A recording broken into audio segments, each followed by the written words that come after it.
Hello students, how are you? Very good. आप में से कई स्टूडेंट्स हैं, किसी को आर्मी में जाना है, किसी को एयरफोर्स में जाना है, किसी को मिलिट्री में जाना है, किसी को एनडीए में जाना है, किसी को लेफ्टिनेंट बनना है, किसी को डॉक्टर बनना है, किसी को नीट क्वालिफाई करना है, किसी को आईआईटी में जाना है। सबके अपने अपने टारगेट हैं, उसको आपको फुलफिल करना है। उसके लिए आपको रेगुलरिटी, पंक्चुअलिटी से अपनी स्टडी करनी होगी। आइए अब हम क्वेश्चन आंसर नंबर 16 की बात करते हैं। देखिए क्वेश्चन नंबर 16 है, what is loudness of sound? What factor does it depend? किसी साउंड की लाउडनेस क्या होती है, ये किन फैक्टर्स पर डिपेंड करती है? ओके, तो आप घर में जब टीवी चलाते हैं तो आप कहते हैं वॉल्यूम थोड़ा थोड़ा हाई कर दो। वॉल्यूम हाई करने मतलब आप लाउडनेस बढ़ा रहे हैं। आप कहते हैं वॉल्यूम थोड़ा स्लो कर दो, इसका मतलब आप लाउडनेस कम कर रहे हैं। ठीक ना? कोई भी साउंड कितनी लाउड है, कितनी सॉफ्ट है, ये चीज़ उसकी लाउडनेस से डिसाइड करती है। लाउडनेस एम्पलीट्यूड पर डिपेंड करती है। लाउडनेस जो है वो डेसिबल में मेजर की जाती है। इसकी एसआई यूनिट डेसिबल होती है। आइए हम देखें लाउडनेस ऑफ साउंड, साउंड की लाउडनेस। आइए देखें, the sensation produced in the year, the sensation produced in the year, हमारे ईयर में जो सेंसेशन प्रोड्यूस होता है, the sensation produced in the year, हमारे ईयर में जो सेंसेशन प्रोड्यूस होता है, जो फीलिंग प्रोड्यूस होती है, जो हमें ये बताती है कि साउंड कितनी लाउड है, कितनी सॉफ्ट है, उसे हम क्या कहते हैं? लाउडनेस कहते हैं। हमारे ईयर में वो सेंसेशन, वो फीलिंग जो हमें ये बताती है कि कोई भी साउंड कितनी लाउड है, कितनी सॉफ्ट है, कि वो क्या कहलाती है? लाउडनेस। क्या कहलाती है? लाउडनेस कहलाती है। आइए देखें, the sensation produced in the year which enables us to distinguish between a loud sound and a soft sound is called loudness। हमारे ईयर की वो फीलिंग, वो सेंसेशन जो हमें ये डिफरेंस करना बताता है कि कोई साउंड लाउड साउंड है या सॉफ्ट साउंड है, उसे क्या कहते हैं? हम लाउडनेस कहते हैं। क्या कहते हैं? लाउडनेस कहते हैं। तो साउंड की वो प्रॉपर्टी जिसकी वजह से हम ये पता करते हैं कि वो लाउड साउंड है या सॉफ्ट साउंड है, उसे हम लाउडनेस कहते हैं। क्या कहते हैं? लाउडनेस कहते हैं। It is determined by amplitude of the wave, ये वेव के एम्पलीट्यूड पर डिपेंड करती है। किस पर डिपेंड करती है? एम्पलीट्यूड पर डिपेंड करती है। पिच फ्रिक्वेंसी पर डिपेंड करती है। लाउडनेस एम्पलीट्यूड पर डिपेंड करती है। क्वालिटी या टिम्बर वेव फॉर्म पर डिपेंड करता है। Next, it's SI unit is decibel. इसकी एसआई यूनिट क्या है? डेसिबल। इसकी एसआई यूनिट क्या है? डेसिबल। आइए देखें, factors on which sound depends, जिन factors on which loudness depend. अब हमें देखना है कि लाउडनेस किन फैक्टर्स पर डिपेंड करता है।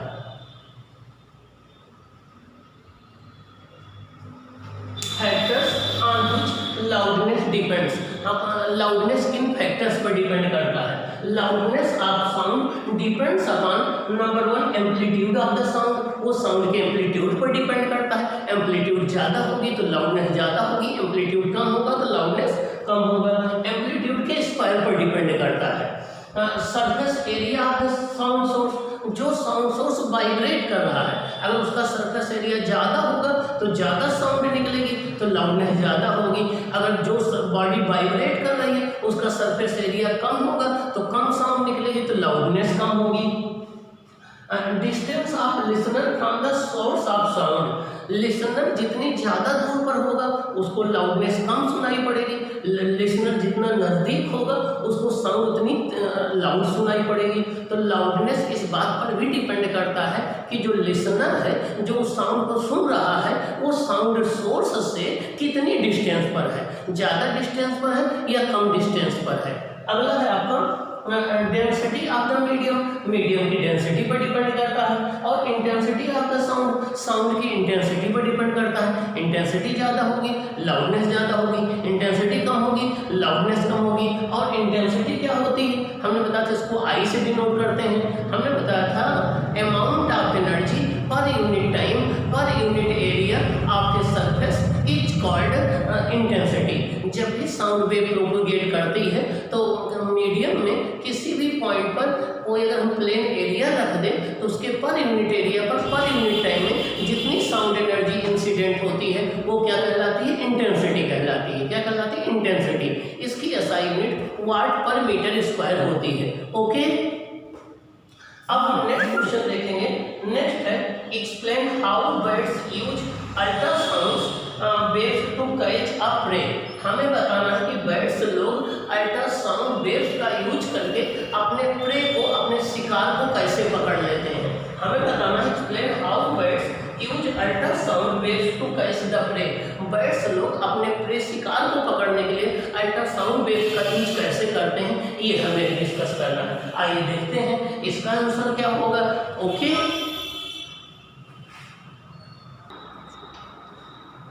अब नेक्स्ट हम क्वेश्चन देखते हैं।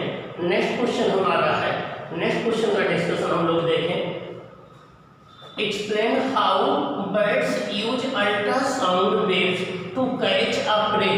बर्ड्स अपने प्रे को कैच करने के लिए अल्ट्रासाउंड वेव्स का यूज कैसे करते हैं। आइए देखिए इसका आंसर क्या है।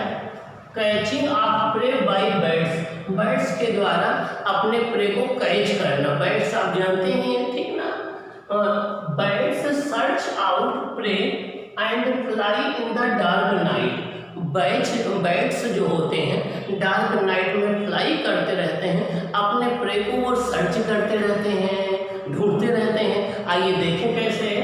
Bye emitting and detecting reflection of ultrasonic waves. वो अल्ट्रासोनिक वेव्स को एमिट करते हैं और एमिट करने के बाद जब वो वापस आती है तो उसको डिटेक्ट भी करते हैं। तो by emitting and detection of the ultrasonic waves, ultrasonic waves को बर्ड्स एमिट करते हैं, जब वो प्रे से टकरा करके वापस रिफ्लेक्ट होती है तो उसको वो डिटेक्ट भी करते हैं। The high pitched ultrasonic squeaks of the bird are reflected from the obstacle और prey and returns to the bird's ear. वो हाई फ्रीक्वेंसी की अल्ट्रासोनिक वेव्स छोड़ता है बर्ड्स, उसको स्क्वीज बोलते हैं, और वो जाकर के उसके प्रे से टकराती है, स्ट्राइक करती है, फिर रिफ्लेक्ट होकर के आती है, बर्ड्स के ईयर में पहुंचती है तो उसको पता लग जाता है उसका प्रे कहाँ पर है, किस डायरेक्शन में है, किस साइज का है, इसका आइडिया उसे लग जाता है। तो देखिए after squeeze are returns to the back birds ear, the nature of reflection tells the bird where and which direction the prey is। जो रिफ्लेक्टेड साउंड है वो ये बता देती है बर्ड्स को कि उसका प्रे कहाँ पर है, किस डायरेक्शन में है, लोकेशन क्या है, उसका नेचर क्या है, कितना बड़ा है, and what is where and which and the prey is and what it is like, वो कितना बड़ा है। Hunting this way is called echo location. इस तरीके से शिकार करने को क्या बोलते हैं, इको लोकेशन। क्या बोलते हैं, इको लोकेशन बोलते हैं। क्या बोलते हैं, echo location. Due to this echo location of objects birds avoid hitting themselves while flying at night. इस इको लोकेशन की वजह से रात में जब बर्ड्स फ्लाई करते हैं तो वो दूसरे से हिट नहीं करते हैं, टकराने से अपने को बचा लेते हैं। Parvoids also use ultrasound for navigation and location of food in the dark।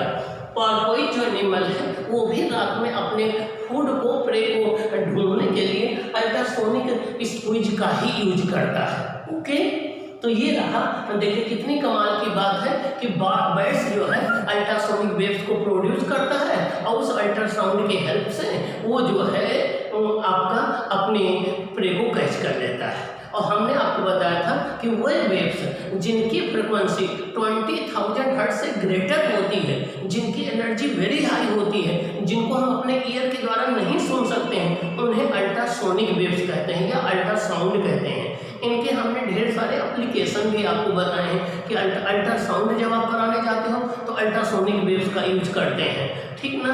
और कई एप्लीकेशन हमने आपके साथ डिस्कस किए हैं। तो ये रहा आपका इसका आंसर। क्वेश्चन नंबर 18 है how is ultrasound use for cleaning. अब देखेंगे क्लीनिंग के लिए अल्ट्रासाउंड वेव्स का यूज कैसे करते हैं, मीन्स क्लीनिंग पर्पज के लिए अल्ट्रासाउंड वेव्स कैसे यूज की जाती हैं, हम इसका डिस्कस करेंगे। आइए देखते हैं कैसे क्लीनिंग के लिए यूज करेंगे। और हम आपको पहले भी एक्सप्लेन कर चुके हैं कि क्लीनिंग करने के लिए अल्ट्रासोनिक वेव्स का यूज कैसे करते हैं। आइए हम आपको एक्सप्लेन करते हैं। जो ऑब्जेक्ट डायरेक्ट क्लीन नहीं की जा सकती हैं उनके लिए इनका यूज करते हैं।